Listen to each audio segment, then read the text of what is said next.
Vamos falar com o advogado Alessandro De Rose Guilardi. Ele vai nos falar sobre o retorno dos escritórios às suas funções no pós-pandemia do novo coronavírus. Kate. Bom dia, doutor Alessandro. Seja muito bem-vindo aqui ao Jornal da Rede Alesp. Bom dia, tudo bem? Tudo jóia. Tudo ótimo, doutor. Muito obrigado pela gentileza em atender ao nosso convite. Muitos assuntos aqui para tratar.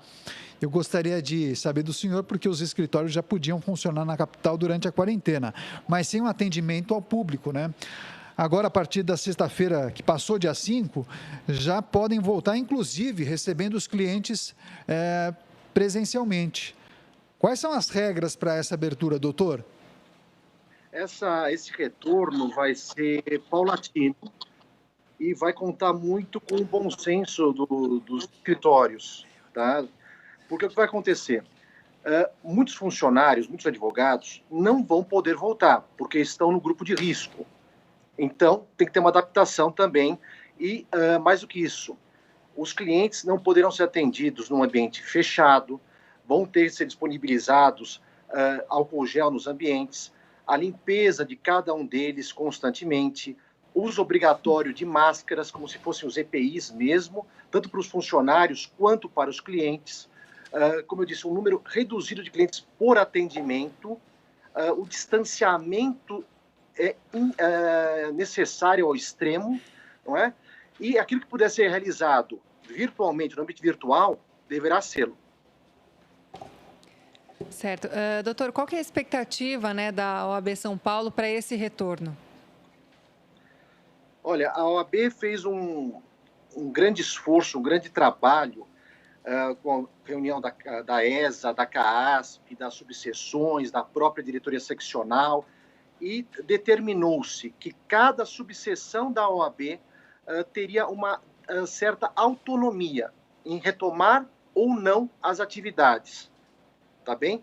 Isso porque cada subseção conhece muito bem os seus inscritos e sabe do grau de risco que cada um tem.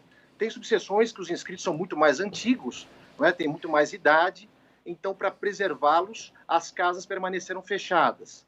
Então, a estimativa é que nós, dentro das determinantes do Ministério da Saúde, das secretarias de saúde, das autoridades fitossanitárias, comecemos a abrir paulatinamente, desde que isso não coloque em risco os cidadãos, os advogados, os usuários.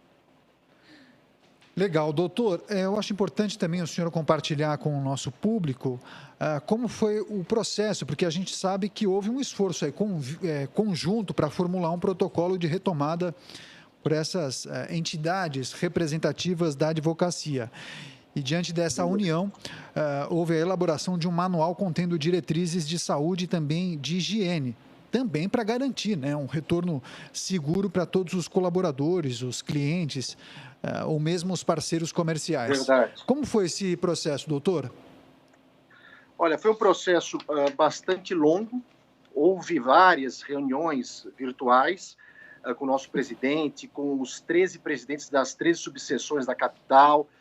Verificamos diuturnamente todas as ações mandamentais previstas no Ministério da Saúde, como eu disse, nas secretarias municipal e estadual de saúde, para que nós conseguíssemos elaborar um protocolo e apresentamos esse protocolo à Prefeitura de São Paulo, de forma a mostrar que não há, ou pelo menos o risco está sendo mitigado em todas as vertentes. Tá? Foi feito esse manual, ele está disponível, inclusive, no site da OAB, se for necessário, e fala todos os pontos que eu mencionei agora. O distanciamento social, a higiene pessoal, a manutenção dos ambientes, uma comunicação afixada de forma visível, o monitoramento constante sobre o estado de saúde dos colaboradores, inclusive com o uso de termômetros, tá? O não uso de salas de reunião e, inclusive, entregas de carteira para os novos advogados no ambiente virtual. Então, esses foram alguns dos procedimentos e o trabalho que gerou, inclusive, em cima disso. Mas uma coisa que eu queria deixar bem consignada. Nós temos uma questão com o Ministério da Saúde, eu, pelo menos, tenho visto isso, através de uma nota de repúdio que a Sociedade Brasileira de Infectologia colocou no dia 6 de junho, que o Ministério da Saúde não está sendo transparente em relação aos dados relacionados aos óbitos pelo Covid-19 no país. Então, isso nos preocupa muito, porque é uma informação preciosa para nós também pautarmos a nossa atuação e darmos também os próximos passos. Isso eu queria deixar consignado aqui. Certo. Doutor, e dentre essas medidas, né, de higiene, sanitização, inclusive, que o senhor pontua, né, também estão contemplados horários reduzidos e como continuam os atendimentos em ambiente virtual? Como que fica isso?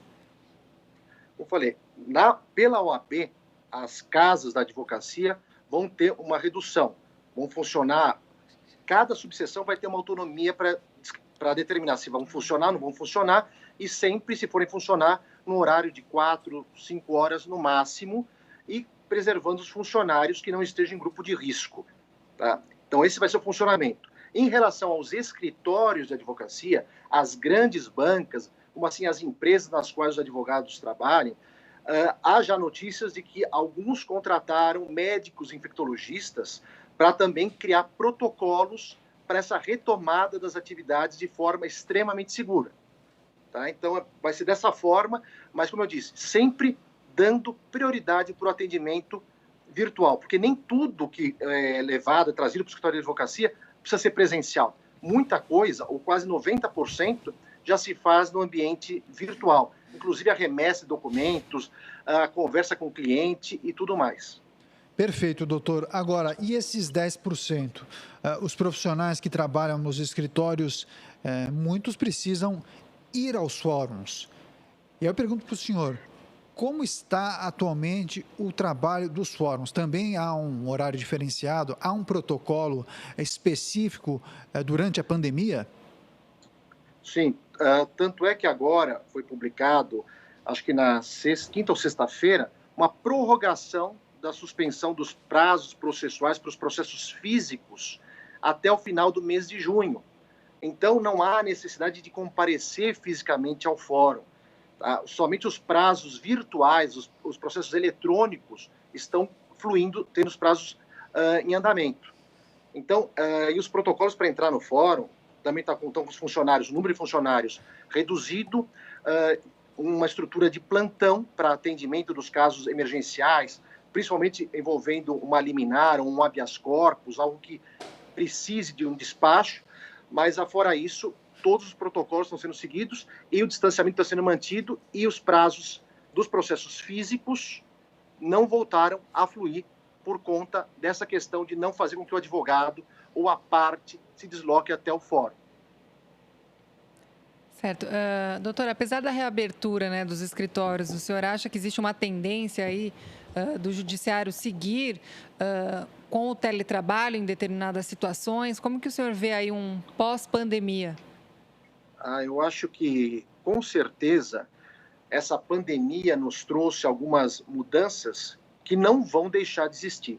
Tá? Elas vão ser absorvidas pelo nosso cotidiano.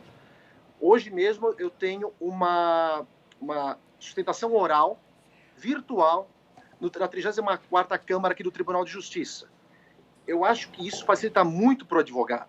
A não necessidade de se deslocar, de sair às vezes do seu escritório, ir até o tribunal, pegar uma senha, aguardar sua vez para ser chamado. Essa questão do ambiente virtual, como já vinha sendo com os processos eletrônicos, é algo que vai permear e vai permanecer. É uma facilidade para o judiciário, para o profissional e também é uma agilidade para a celeridade do processo. Eu acho que isso vai permanecer sim. Muitas mudanças estão ocorrendo hoje, inclusive as questões das estruturas dos escritórios, a mudança da estrutura física, da arquitetura dos escritórios, vai permanecer.